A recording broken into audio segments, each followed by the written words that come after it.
All right, we're live. It's the Android Headline Show, episode 80. I'm going to reach up here and adjust my light a little bit, because why not? My name's Jeremiah. I am joined tonight by Alex, on location in New York City for HTC's event and Sony's event tomorrow. Alex, you want to say what's up, man? What's up, everyone? So, yeah, we're going to dive into the HTC event today. Their announcement of Re camera and the Desire Eye, EYE, that new 13 megapixel selfie phone. It's pretty crazy, man. I really wasn't that excited about the new HTC stuff, but a lot of people are going to be excited about that selfie phone because selfies. So we'll talk about that a bit. Alex is, like I said, he's in New York City, staying overnight tonight, catching Sony's event tomorrow. We got some more Nexus 9 and Android L stuff. We got some LG G Watch and more HTC stuff as well. We got some the Galaxy Nexus. This is pretty funny, man. This came out today. Galaxy Nexus got a GPU driver update, so it's ready for KitKat and should be ready for Android L. There have been some KitKat builds for the Galaxy Nexus, but now it should actually run run Android 4.4 pretty well. Let's see what else. Some Google Voice MMS stuff too. We'll dive into all that, but man, let's jump right into some news. So the big thing today, Alex, is HTC's Re-camera event, or what do they call it, double exposure?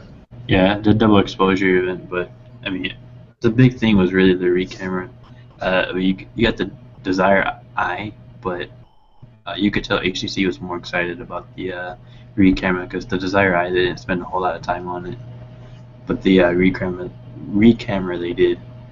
The Desire Eye, is built a lot like the 816 and some of the other Desires you have out there. There's a 5.2-inch 1080p, I think, display. Specs are pretty much in line with the J2, but I think it has that 801 processor. Then it has 13 megapixel camera on the front and the back. And the big reason why they call it the Eye is because it has the camera on the front is so big it looks like an eye that's looking at you. They introduced the I think it's interface or UI, which is basically like enhancements to the camera app, and it works with Zoe and all that stuff. That's coming to, I think, all the HTC devices announced this year. I know the M8 and the One Mini 2 is getting it. I'm not sure about the lower end Desires and stuff like that, but I know those two are getting it. Then you have the Re-camera. There's a lot of people say just asthma inhaler, or like you said, mace or whatever. But So I'm hearing asthma inhaler. I'm hearing a can of mace. I'm hearing a periscope on a submarine. And there was another one. What was the fourth one? I'm not sure. An electric razor. So pick which one you want. That's the Re-camera. I actually like the Re-camera, and I'm probably one of the only ones, well, other than the ones that were at the event, because a lot of people were really interested in it. I never used the GoPro, so I don't know how heavy it is or how hard it is to use or whatever. But with the Re-camera, it is really lightweight. It is glossy plastic, at least the white one is, so I'm not a big fan of that. It's another one, 4 colors. Is it teal, red, white? I think black is the other one. I have to look through the pictures and stuff I took earlier to make sure. But this 4 colors. There's only one button, but it does all kinds of different things. You can start and stop it with it, and start and stop recording. 16 megapixel Sony. It's just a Sony sensor. I don't think they said what kind of lens they had in there. I hope it's like the Carl Zeiss lens, because that's gonna be a really nice lens. But even at 16 megapixels, that's still a really nice lens. Uh, it does have an app that you can use on Android. It's also gonna be on iOS. It's not just for HTC devices. It's for everything running. I think it's 4.3 and up. Coming to iOS as well. So is the Zoe app. It's out of beta starting today, and it's going to iOS as well. You can control it from your phone. Obviously, that's why the app is there. You can also transfer, video files over to your phone and stuff like that. I think it's a really cool device, but I don't know how often I myself would use it. People that use a GoPro all the time would probably find plenty of reasons to use it. And that's what they're. It's going head to head. That's where they're competing. Is right with GoPro. They released a bunch of accessories that you can like strap it on your backpack or on your arm or whatever. Different stands and things for it. So if you use a GoPro, that's what they're aiming this at. Yeah, I'm glad to see them like embracing their camera technology, because even though the 4 megapixel ultra pixel was not a good idea, they still do really good with the software and everything else with cameras. So I'm glad to see them go on with like a GoPro type camera, action camera. I'd like to see them even go head to head with like Samsung with their Galaxy cameras. Like I was using the Galaxy NX today, and it's a nice camera, but it's not quite one that I would buy for myself. I still think my Sony RX100 camera does a little bit better in some circumstances. Obviously, the NX is gonna do better macro because it's a mirrorless camera. But I'd like to see HTC do something like that. Hopefully, maybe next year. Point and shoot from them. Hey, I'd be interested in that, man, for sure. I don't see personally having much need for a camera like a GoPro. I don't have a GoPro. I just I'm sure I could find a way to use it if I had one. But yeah. But a point and shoot, or even something nicer like the Galaxy NX. Yeah, I know. I'd be interested in that. I know I said last week with the Galaxy NX that I really like Android-powered cameras, and the reason for that is how to upload to Dropbox, so that way you don't have to worry about storage on your SD card. And Galaxy NX has like 16 gigs of storage anyway, so don't even have to worry about an SD card with that. But all that stuff you can post straight to Instagram or Twitter or Google Plus without having to transfer it to your phone or to your computer to do it. It's just, for me, for what I use the camera for, it makes it a lot easier.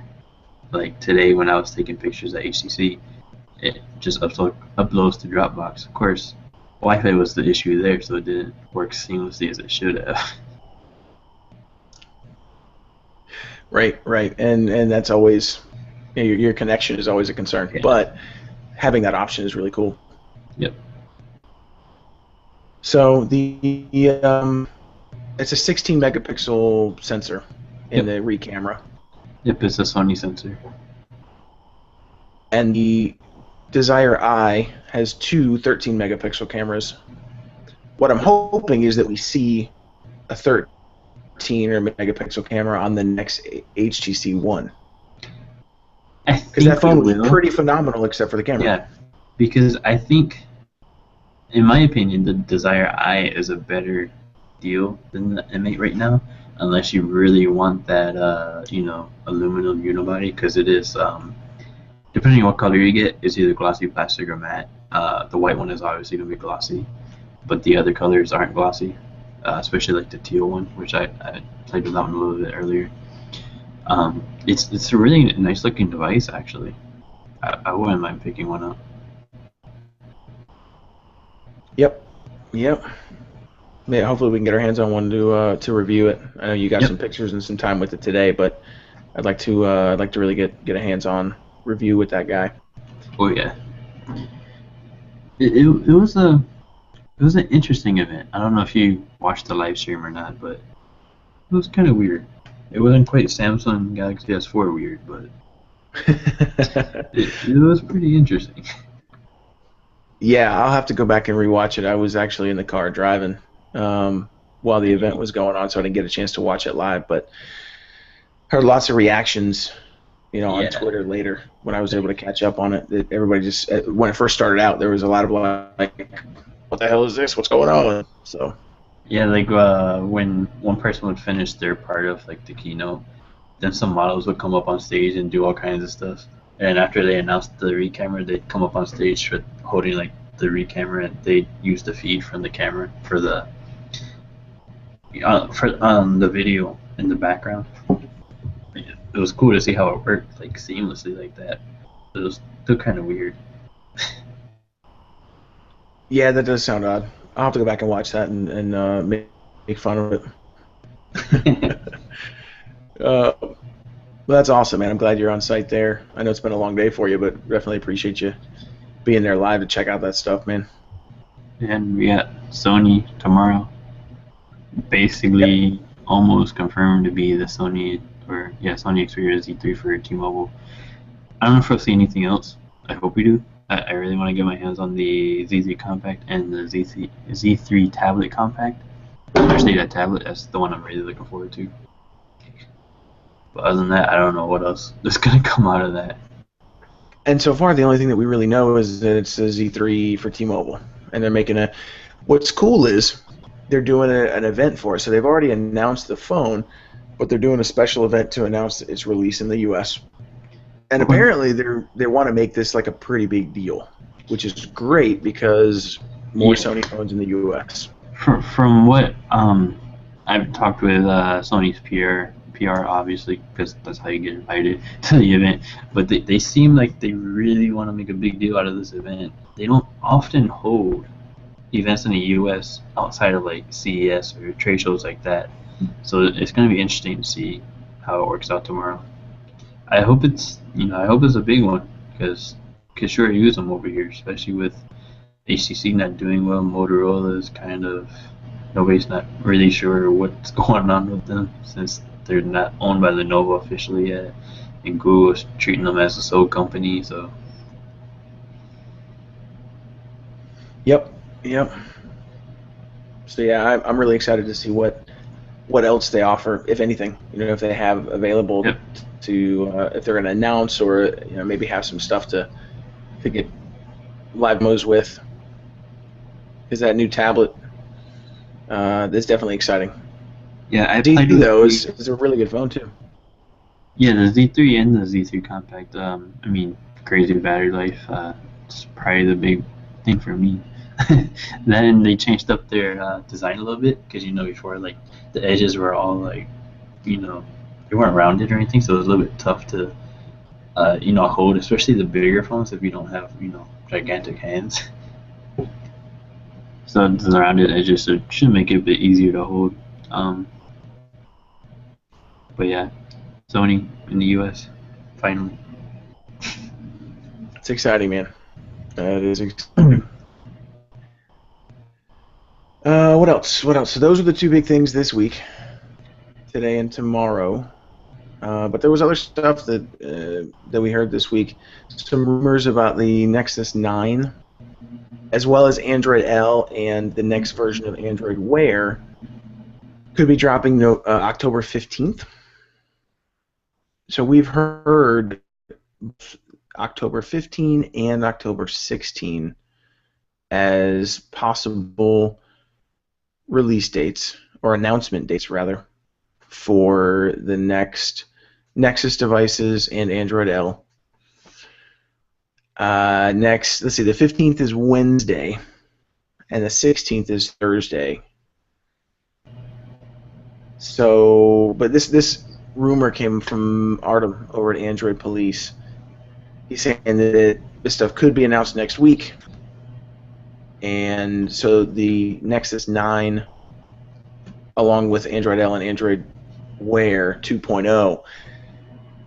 I'm curious because there was no mention of the Nexus 6, but I can't imagine Google announcing the Nexus 9 and the official release of Android L to the public and not announcing the Nexus 6 also. That doesn't make any sense. They're going to announce them all at once. Yeah, if they don't announce the Nexus 6, then we're not going to see it until next year, and that's going to be a bummer. Yeah. I mean, So it wouldn't. I don't know if it would really be a bummer because it's not going to be a 64-bit phone unless it's released next year because all we have is a Tegra K1 really for 64-bit processors, and you don't want that in a phone.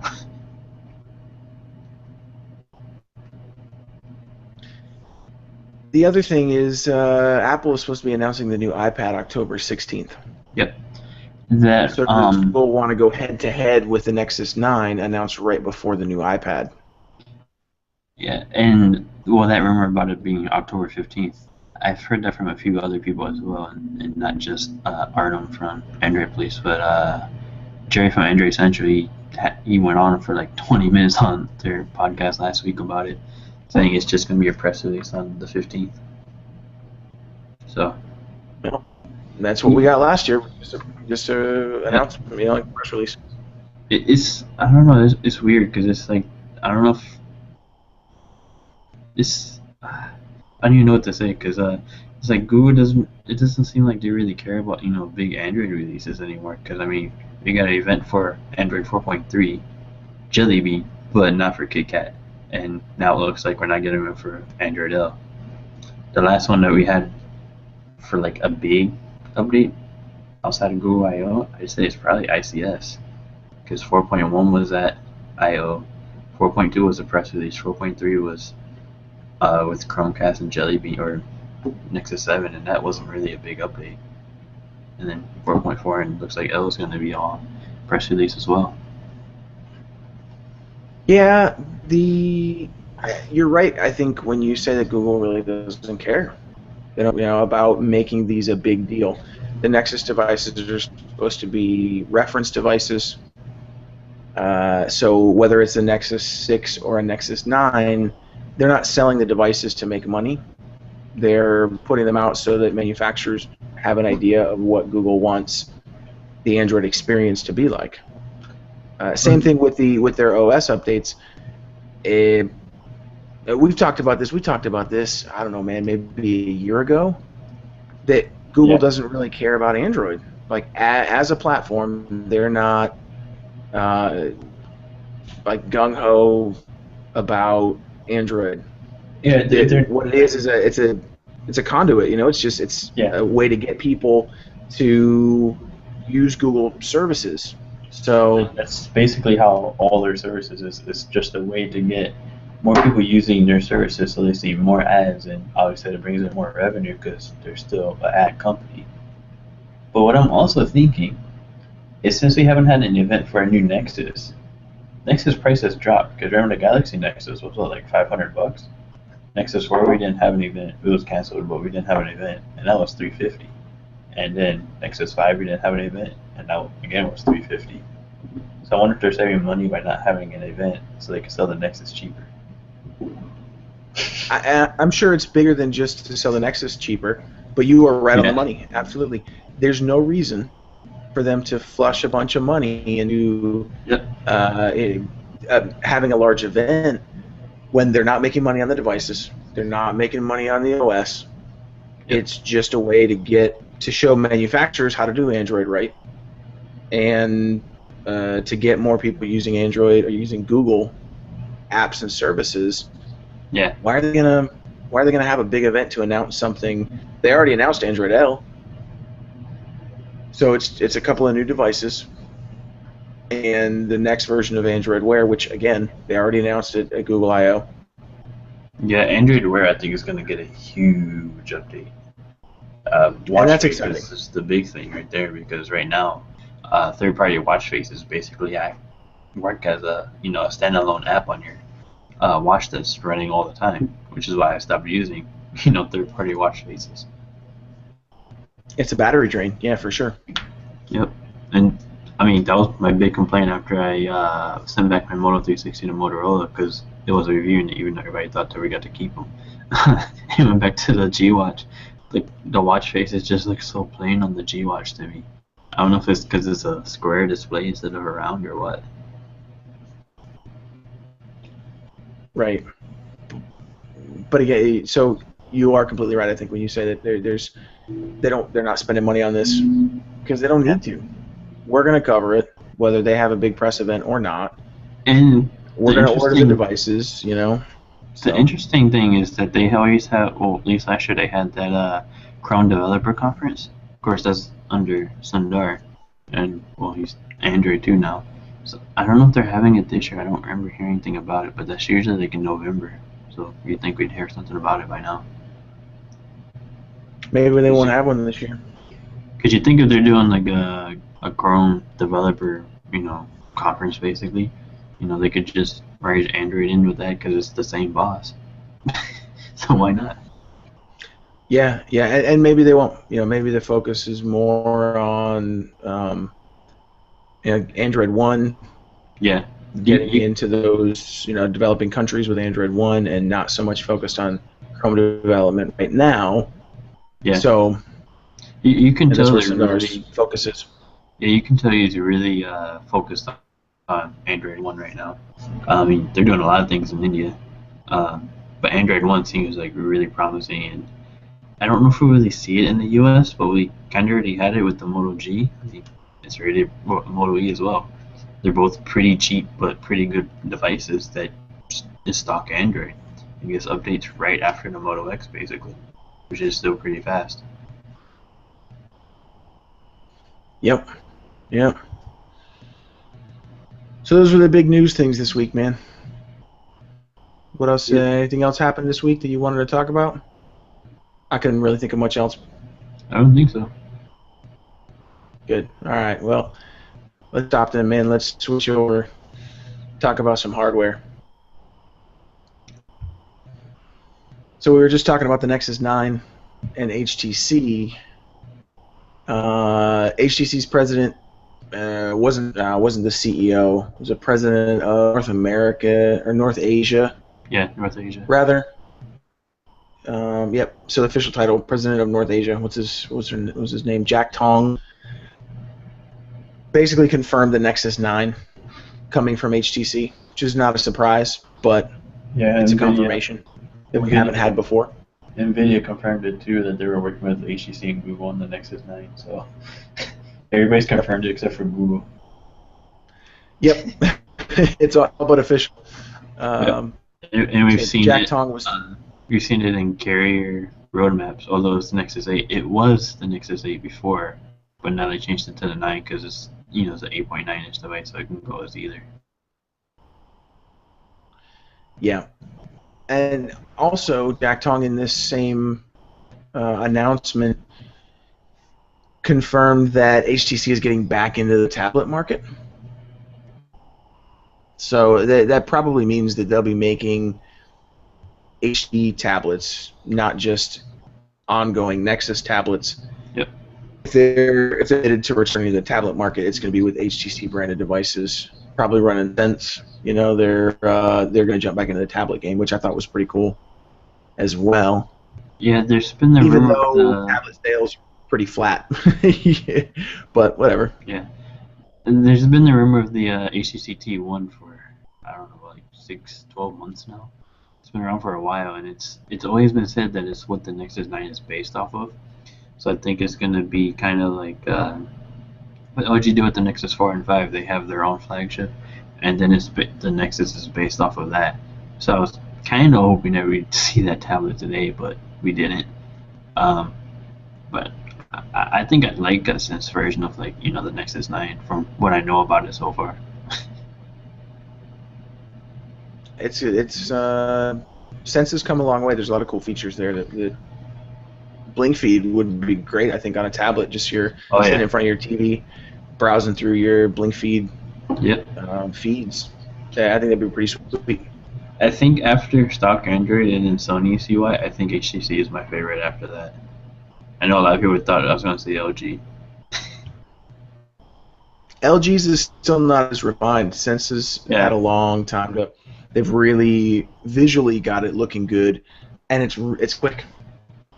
It's the quickest, I think. Just sometimes it seems like it's quicker than stock Android, but I haven't, tested that side by side. But sometimes it seems like it. Yeah, it feels that way, man. It's really fast, which is fantastic. Oh yeah. So, HTC's confirmed the Nexus 9. They're sticking to or getting back into the tablet game. They are not, however, releasing a smartwatch this year. Yep, that's coming next year. We'd heard that HTC was working on a smartwatch all this year. Yeah, we saw leaked images, and there was a screenshot from a HTC video with a watch on the desk. And some earlier in the year, we saw some design renders, but Jason McKenzie, the head of HTC Americas, was talking to Recode this week in an interview and said that HTC's watch is not going to be ready, not going to be available until next year. So he said they are still working on a lot, and they may be working on other wearables also. Jason McKenzie just said that they were working on some stuff, but they didn't have any intentions of releasing a device before next year. It's kind of a bummer. I was hoping that HTC's watch would drop like this month or next month. I actually think it's a smart thing, and the reason why is I think it would be better for them to release it after Android L, especially where they are financially, and with all the features that are coming to Wear in Android L. And if that's coming in October, and you announce it in November, it's probably not going to be on store shelves, at least in enough quantity for the holiday season. So to announce it like at CES next year or something like that, I think is a little bit smarter for them. But I mean, Google kind of did confirm earlier that HTC is making one when they announced the Android Wear with all those partners. Yeah, so we've known that HTC is working on a watch. I wanted to see it this year. I'm glad they're spending more time on it too. I mean, because we've seen pretty much every Android Wear watch have some kind of quirk with it. Moto 360 having the little bit of lag in the UI and stuff. The G Watch being a little too plain and simple for everybody. The Gear Live basically being a mashup of like the Gear 2 Gear 2 Neo and the Gear Fit. The G Watch isn't really, or G Watch R isn't really available yet, so we don't know what's really going on with that. If there's anything wrong with that, but what you said makes sense. You know, for them till Android L. yeah. Get the Android Wear update, see how it all integrates with Android L, and really build and launch from there, as opposed to cranking out a device now and then having to go back and rework it, push out software updates. They can just do all that stuff before they even release the watch. It makes sense. Yeah, I think at CES we're gonna see like 100,000 Android Wear smartwatches, and that'll just be Samsung and LG. Yep, and that Although absolutely right on that too. Samsung's not doing just Android Wear. I mean, they're doing Tizen as well, so there'll probably be 200,000 just from them. I'm exaggerating, Yeah. but there's going to be a lot, especially since Android L will be out by then, because I have a feeling that's what a lot of people are waiting on. Yeah, and you know everything Samsung does, hardware-wise, they're just going to put both OSs on it.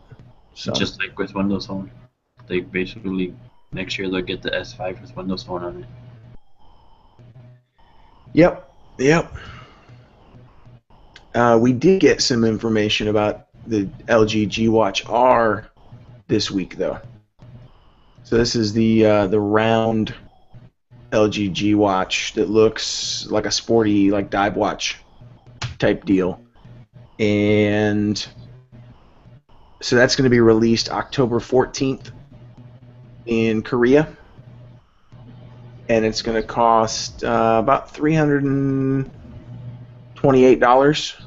So it's 352,000 Korean won, which translates to about $328 US. Yeah. We also saw a European release in November at about £299, which is roughly equivalent. That's a little more expensive when you do the conversion into US dollars. Yeah, if it's £299, it'll probably come over here for like $349. It usually works out like that. Yep. So, but it's still, I mean, it's $100 more than the Moto 360.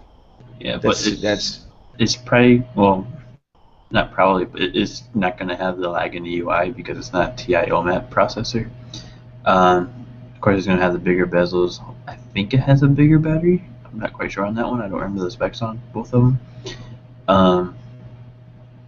I think I'd still go for that Moto 360, especially if if they update it next year with a Snapdragon 400 or something in there, because I really like that thing. Yeah, the G Watch R may have a little bit bigger battery, but it's essentially the G Watch just round, a little bit different design. Yep. The internals are going to be the same. Basically, just this. Yep. And before I got the Moto 360, I didn't think I cared about it being round or square. But after I got that, I do want a round watch. Do you really? Is a big deal? I think it looks nicer. Now that probably doesn't matter to everybody, but for me, after using the Moto 360 for about a month now, or a month before I returned it, you got used to it, and then you had to go back to the square, and it's just so plain. I also really and that's fair, man. That's I really like the leather band. I know I can change out the one on my G Watch, but I just haven't. I don't really use it as much as probably everybody else. But the leather and the middle bands is a big plus with the Moto 360, especially when it comes with it, instead of just like a rubber band. Yeah, and that's fair. These are watches. It's a fashion accessory. It's a piece of jewelry. It's not just a piece of technology that you slap on your wrist. So. Yep. We'll keep you posted on the G Watch R as well. That was really all that I saw from hardware stuff this week, other than the HTC and stuff that today and tomorrow. Yeah. There really wasn't a whole lot else hardware-wise. We're kind of waiting on the Nexus 6, the Nexus 9, and then whatever else is get announced for the holidays. We'll see the Droid Turbo and some other new phones come out for the holidays, but the Droid Turbo, I didn't even think about that. I didn't put that on the list, but that got a leak today. The user guide leaked out confirming a whole bunch of stuff. Yeah, I think it had a 21 megapixel camera, a giant battery, 3200 milliamp hour battery, something like that. It's a pretty big battery. 5.2 inch display. It's basically like a little bit beefier Moto X. It's a lot beefier. 3200 versus 2300 milliamp. But I think it's also QHD. At least that's what the benchmarks have been saying. I didn't see the user manual today. Yeah, QHD screen. That was confirmed in the user guide.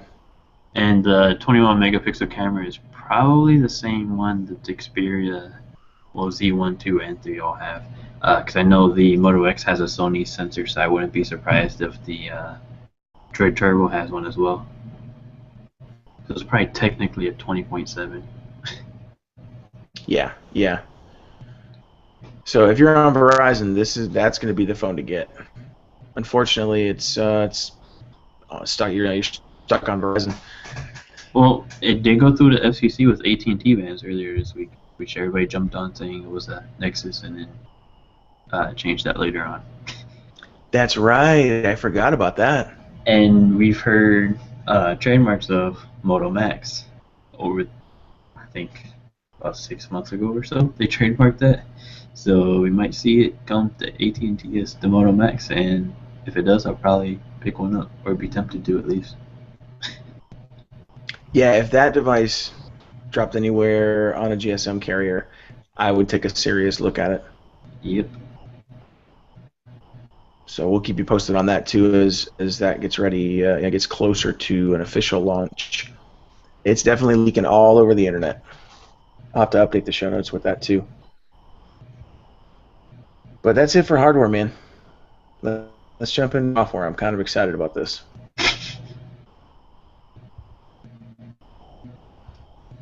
Hey, don't laugh at me. I'm excited about the software stuff. And the Galaxy Nexus is coming back to life. The zombie rising from the dead.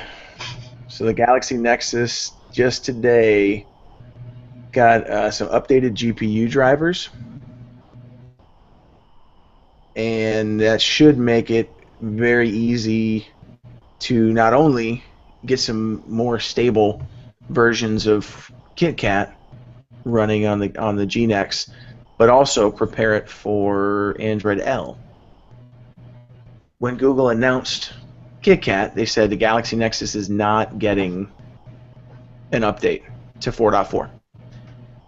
And the reason for that is because Texas Instruments, who makes the OMAP processors, like in the Moto 360, the Galaxy had a OMAP 4460, which I think is the same one as in the 360, right? It in is. The Moto 360? The 360 is a Galaxy Nexus by all intents and purposes. Just in a little tiny circle. Yep. Same lag and everything. Yep, yeah, for sure. But because so Texas Instruments got out of the chipset game, they weren't going to be around to release any kind of updates for the hardware. Yep. So Google said, no KitKat for the Galaxy Nexus. Moving forward, we're not going to have anything. Your GNex is stuck. Hopefully, and there were some third-party developers that played with ROMs and got KitKat running on the GNex, but let's see, there were 2 senior members over on XDA that updated these GPU drivers for the OMAP 4460. And I don't understand all of it, on a technical level, but basically they got it running to where you'll be able to run KitKat better and should be able to run Android L on your Galaxy Nexus. Now, I have a Verizon Galaxy Nexus. It's got a cracked screen, but it still works just fine. I wouldn't call that a Galaxy Nexus or a Nexus. That's fair. That's fair. The same thing with the Sprint one that I have. We'll call it Toro. Yeah. There are builds. There's KitKat builds with this updated GPU firmware for the Toro, the Verizon Galaxy Nexus. I think by tonight they were supposed to have it out for the Toro Plus as well, which is the Sprint Galaxy Nexus. Yeah. And it's also out for the Meguro, which is the GSM Galaxy Nexus. So I'm gonna flash it and see what happens. Just I haven't put KitKat on it because I didn't want to mess with it. My kids play with the phone a little bit, but I'm gonna do it, man, because it sounds like fun. Yeah, my Galaxy Nexus doesn't even boot up anymore. I don't know if Sprint rigged it because I left them or what. Sucks for you. You don't get to play. I don't want to play with that thing. It's pretty rough. But and that's the understatement. something to play with. Yeah, something to do. Yeah. So that was exciting news, man. When that hit this morning, I had to laugh to myself. I was that guy at the office laughing to myself. That's every day. Because it was pretty exciting. That is every day. I also work from home, so it's just my wife asking me why I'm laughing. So there's really nobody in the office besides me. Let's see. Whoa. An airplane going overhead? Probably the airport's across the street. That or the air conditioning unit in your hotel room is getting ready to explode. Nope. So you. No, that was outside. Because I heard it go across the window. Oh, okay. So some other software stuff that came out this week. Just yesterday, we got the Google Play Games real-time multiplayer API was announced. Did you look at this at all? I don't think so. It came out what? I was bummed. Yeah, yesterday. Phil wrote it up yesterday, and you might have been traveling or getting ready to head out because I know you flew out early this morning. I think this to go to New York. Yeah, this is Friday. Yeah, Phil wrote it up, and I was hoping that Nick would be on. Unfortunately, he couldn't make it tonight. to kind of talk about this, just because he's a little bit more of a gamer than I am. Um, but this real-time multiplayer API was announced, and basically it's going to let you Basically, what's via an gonna internet connection play games with other people. Yeah. yeah, that's what I was about to say. It's basically what it sounds like, real time multiplayer. So like if you want to play, I don't know, like like a hockey game. Like I know back in the day I used to play glow hockey all the time. If you want to play that against somebody, you can do that whether they're 5 feet away from you or 50,000 miles away. Well, as long as they're awake. Right. They have to be able to. They have to be conscious. Yeah. They have to have the game pulled. Now it's pretty cool too because this is cross-platform, so both Yep. Android and iOS games. As long as you've got Google Play Games services running. But yeah, it was pretty cool, man. So developers can now build this API into their games, and you can play with other people. Pick your game. Now you can shoot your friends in whatever first-person shooter that you play, or I think that some games now that don't have a lot of multiplayer or don't have good multiplayer options Yeah. will on Android you're going to start to see that over the next 6 to 12 months. So keep an eye out for that. That's a really cool release. Another really cool release was Hulu Plus. I'll just mention this because it's not the first time we've seen this, but if you've got a Chromecast device, you can get 2 months free of Hulu Plus. It's not just for new Chromecast devices, new Chromecast purchases. It's also for existing Chromecast users. And it's really easy. All you have to do, I haven't set it up yet, but I went in to check to make sure that I had the option. You just have to go into the Chromecast app, just pull up the Chromecast app on your phone. I don't know if you can see that if it's too bright. Turn it down a little bit. That's not bright enough. Go into the Chromecast app on your phone and connect to your Chromecast, and then go in to the settings, and there's an option for viewing available offers, something like that. And it'll pop right up. Now I've got an offer for 3 months free of Google Play Music also, which is something I already pay for. Yeah, they won't let you use it if you pay for it, which sucks. Yeah, so I can't get that. But I can get the 2 months free of Hulu Plus.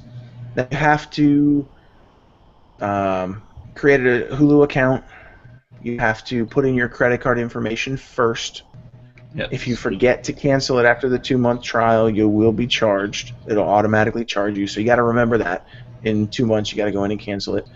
If you already pay for Hulu Plus, you got to create like a fake account to get the 2 months free. Yeah. Which is something I've done a couple times on different offers, man. I don't pay for Hulu Plus. I pay for Netflix, but I don't pay for Hulu Plus because it still shows ads, and it kind of annoys me. Yep. But I won't pay for Hulu Plus. I won't pay to watch ads, and then the ads are in like 1080p, but then the video is like 240p or 144p.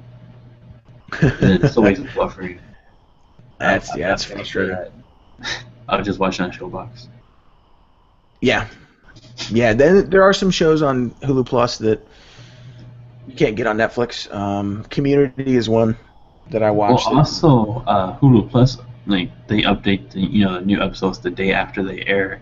Netflix, they add the new season like a season after it's aired. Yeah. Like they'll update season 1 after season 2 is over. Yep. So it's way behind. Way behind. I get why they do it that way because they only have to upload like one file, I guess, or one batch of files instead of a new one every like Tuesday or Wednesday of the week. And it has to do with licensing agreements too, the way they set it up, because Hulu is owned and operated by the major networks. It's like a partnership with NBC and a bunch of other Yeah, cable companies. it's So like NBC, CBS. I don't know if it's CBS or not, but Fox shows are on there, ABC shows. I don't know if CBS shows yep. are on there. I know Big Bang Theory's not on there. Yeah, I don't know. I haven't had cable TV in so long. I couldn't tell you what's on each network. Yeah, me neither. I mostly just, well, my TV is Showbox. Yeah, Showbox is fantastic. If you Not don't not mind. even not even the free local stuff, just Showbox. Yep. Now I will say the Hulu Plus app for Android is really nice. Yes, it So if is. you if you The if you new can test this out, Netflix, the app's great. the new Netflix app is pretty good. Well, it's not really new. It came out, I think, right around Google I/O actually, but it is a lot better than it used to be. Yeah, yeah, too. It's pretty good. But hey, 2 months free of Hulu Plus. You can't mess with that. It's free. Go try it out. Just remember to cancel it if you don't want it, because they'll charge your card otherwise. And then the last thing was Google Voice MMS integration. Google announced that, or one of the Google Voice developers announced that MMS messaging is live for over 100 different North American carriers, including Bell, Rogers, and TELUS in Canada, T-Mobile, Sprint, and AT&T here in the U.S. Conspicuously, Verizon is left off that list, but MMS is working.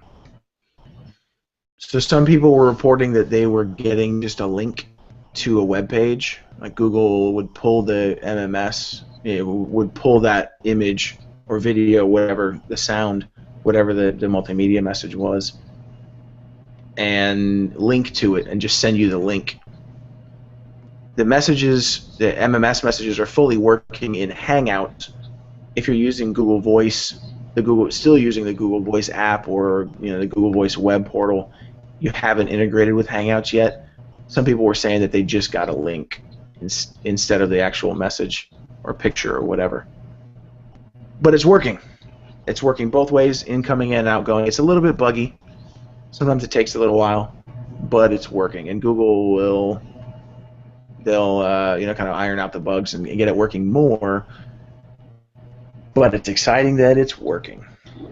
And what's even more interesting is that it's not just U.S. carriers. Canadian carriers have it working. Well, it's working with Canadian carriers too. So maybe Voice is going international soon?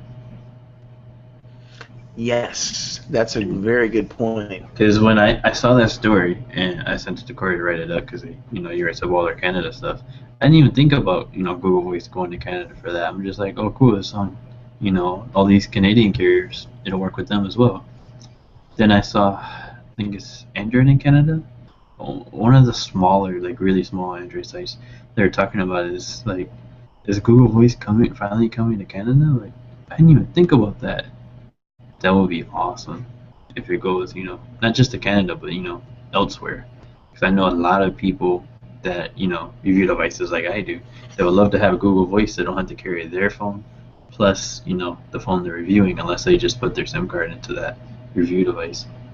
I did that for a while. It gets annoying having to charge both devices at night. Yep. Yeah, and that's a really good point, man. Hopefully, Google Voice will roll out in Canada now. And with Hangouts integration, it's easy enough. It's just a matter of being able to pick a local number. I know quite a few Canadian Google Voice users. They just have U.S. numbers. You just have to, use some kind of VPN or something to make it look like you're in the U.S. And that's easy to do because people do it all the time for the Google Play Store because some apps aren't available outside of certain countries, so there's a ton of apps to do that. I do it on Netflix to watch Netflix UK stuff and Netflix Canada stuff. I used to do that too through the Chrome browser, but I don't watch Netflix that much now. Yeah, there's extensions that'll do that for you, make that really easy. But it'd be nice for these Canadian Google Voice users to be able to get a Canadian number and not have their number show up as coming from Atlanta or California or somewhere that's not even close to them. Yep. So pretty cool. MMS and potential Google Voice international rollout. But let's talk about what's new. What's new in your Android world, man? Not a thing. I don't think. I Yeah, think you didn't get any demo, any review devices from HTC today, so. Nope. I think I do have some new stuff. I think they came today, but I'm not at home, so I didn't get it. Let's see what's on my phone. I don't think I have anything new. Not really. That's all right. It's a quiet week for me. I got a bunch of new stuff. It came in yesterday and today, so. I got this kid's tablet. It's a Kirio. What is it? The Kirio Extreme, just with an X, no E, just X Extreme. They call it the ultimate tablet for kids. It's just I think it's like $129. Intel processor, I think it's a 3-megapixel camera on the back. It's a tablet for kids, but it's running 4.4.2 KitKat, and it's actually it's got a Kirio's skin on it, and it's just a whole bunch of kid stuff. It comes preloaded on it. You get demos of games. There's some full games, ebooks, links to videos and YouTube and stuff, and it's all kind of locked out. So there's a parent. The one that would right out of the box, they had already set up an adult account, an adult login, and one for kids. The adult one obviously is locked, so I can go in and change stuff if I want to. But it's pretty cool for kids. For $130 if you want to get your kids a tablet. My kids have been having fun with it. They're 3.5, so the tablet has this bumper. As you can see, it's all fingerprinted up too. Their grubby little hands all over it. But it comes with this blue rubberized bumper. It also comes with this triangular stand, so you can set the tablet in it if they're watching a show or something, and it just docks it right in there. There's a couple other accessories in the box too, along with the charger. So I'll have a review going up for that. See if my kids can tear this thing up. It's supposed to be kind of rugged and hold up if your kids are a little destructive. But my kids are having fun with that so far. Also got a Samsung Galaxy Avant that's still in the box. Haven't opened that up yet. I haven't had time, man. This just came in the mail today, so I haven't had time to play with that yet. It's kind of a low-end phone, 4.5-inch display, QHD resolution, 5-megapixel camera on the back, 16 gigs of storage, 1.2 gigahertz quad-core processor. So the cool thing with this is it's supposed to be VoLTE ready, so voice over LTE. Go ahead and fire it up real quick. If the battery's got a charge on it, I don't know. Peel this plastic off. But if it's, I gotta check and see if T-Mobile has voice over LTE in my area. There's a T-Mobile phone they sent me. But if it does, I'll be able to test out some of the call quality on that. It's got the fake leather back on it. It doesn't have the stitching, but it's plastic, and it's textured. Oh, hey T-Mobile. Yeah, it's a lot like the Galaxy Tab 4. It's the full leather back, but there's no stitching. And on the Tab 4, it wraps around the sides. I wonder if it does it on that one too. No, it doesn't wrap on the sides. You can see this. Yeah, so it's basically like a there. Tab 4 mixed with the Note 3, as far as the build goes. Yeah, it doesn't feel like anything. It's a little bit better than I've got a Galaxy S3 for work, and it's not the like slimy plastic on the back, but Yeah. That one's what, like 200, I think? it's got Wi-Fi calling too. Well, everything's T-Mobile sells with their load on it has Wi-Fi calling. Like the Nexus 5, Moto X won't have it because it doesn't have their bloat. Yeah, well, and it just popped up like one of Yeah, the setup options. Hey, has Wi-Fi calling? Learn more. Nah, I don't want to learn more right now. yeah. I I'll always get turn into it that a off little bit later. because I turn it off because I don't like that persistent notification. Yeah, that'll be frustrating if I can't get that to go away. Yeah, But you can turn that off pretty easily because I have it turned off on my G3. Yes, 230 full price. And it's what a Snapdragon 400 inside looks like. yep. 4 point QHD lowercase q. Yes, and that's the thing. The display is crappy. I mean, it's a Test it out. 4.5 inch, so it's not terrible, but I mean, I have a 5.7-inch QHD here, and it's actually not that bad. At least I think the GVIS is QHD. Might be 720. But at 4.5 inches, it's not completely terrible. Touch sensitivity is probably going to be crappy, though. I've noticed that on a lot of the low-end QHD screens lately. Yep.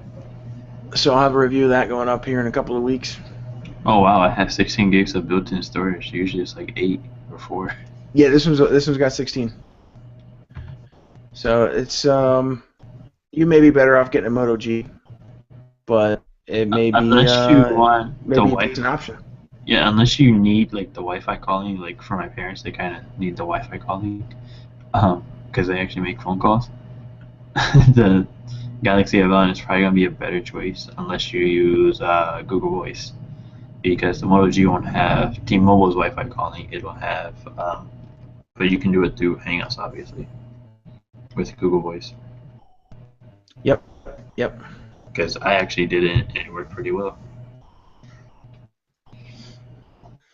Yes, that's pretty cool. I also finally got my breathalyzers in.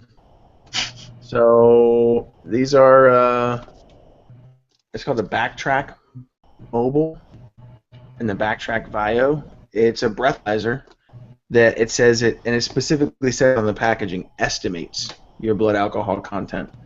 So it's not claiming to be like a legit use it in court legal breathalyzer, but it does estimate your and these just came in today too, so I haven't had a chance to test them out, but I'm looking forward to drinking a 6-pack and seeing what it does.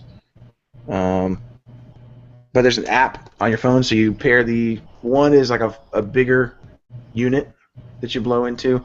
The other one, and this is the one I'm intrigued about, is smaller and can fit on your keyring. So it's got a little keyring. You can put it on your keychain or whatever. I'll put it on my carabiner and carry it around. That could be really handy if you're out drinking somewhere and you're not sure if you should be driving, or if you got a friend who's like just being belligerent and you want to take their keys from them so you can drive home and get home safe. But it pairs Bluetooth to your phone. You blow into the breathalyzer, and then your BAC shows up on your phone. I know Nick got his in yesterday, the day before. Yeah, and he immediately started drinking. Well, and it seemed pretty accurate, 'cause, like, he drank a beer, he blew into it, and he blew like a .07. So yeah. He didn't wait. Like, you're supposed to wait 15 minutes after your last drink before you test it with this thing. So just to make sure there's the alcohol's on your breath when you blow into it, but yeah, I'm gonna have a good time testing those out. So that'll be fun. I'll have that review up next week or so also. There's one more thing I want to say about HTC, is that the Desire Eye is actually waterproof, IPX7, and so is the Recamera. But what they said is there'll be an accessory to make it waterproof longer, so you can like go swimming for a couple hours with it and use it underwater and everything. Whereas I think it was Jason McKenzie who was joking about us, taking selfies underwater. But everybody was acting like What? they really want to do that. One of the demos for the Re camera Yep. had shots in a pool. Yep. In the It's- video that they had playing in the background, they had them in the pool playing with the Re camera. So yeah, dude, it's a really cool. It is a really cool concept, and it's something that you need, camera on the go. I don't even think we mentioned the price, man. They're $199, so $200 for the Re camera. Honestly, I don't remember what the price was. Yeah, $199. I bought it once I got home today Yeah. from work, so $200 for that, which is on par with what you pay for a GoPro. So. Actually, some yeah. GoPros are like $400. Like the new ones they announced are like $400 or $500. So I was looking at the price because I figured the Re camera would be around that price. But that is at $199. They might steal some GoPro customers if they don't care about 4K. Yeah, it depends on the model of GoPro that you're looking at. Yeah. But, I'm sure HTC will put out some other models too, like some higher end ones, some cheaper ones, Yep. But yeah, that'll do it for the Android Headline Show tonight. We're cutting you loose early. Barely got an hour in. So, Yep. Alex, man, I appreciate you jumping on from New York City. Yep. You can find us on Twitter at Android Headline. The website, obviously, AndroidHeadlines.com. Google+, Facebook, our email. Shoot us an email. My email, I think, is just jeremiah.nelson@androidheadlines.com or alex.maxim@androidheadlines.com. If you go There's to something you the want- staff page on the website, we're all there. I think I might still be at the top because it's alphabetical order by first name. But if you want to contact that's why anybody, you're on top. Yep. But if you want to contact any of our writers, you can contact us through there. Yeah, and shoot us an email with the podcast. Let us know what you like or what you don't like. We're open to having a conversation about it. So we want to make sure the show's getting better for you guys. But Alex, man, like I said, thanks for jumping on, hanging out. No problem. See everybody next week.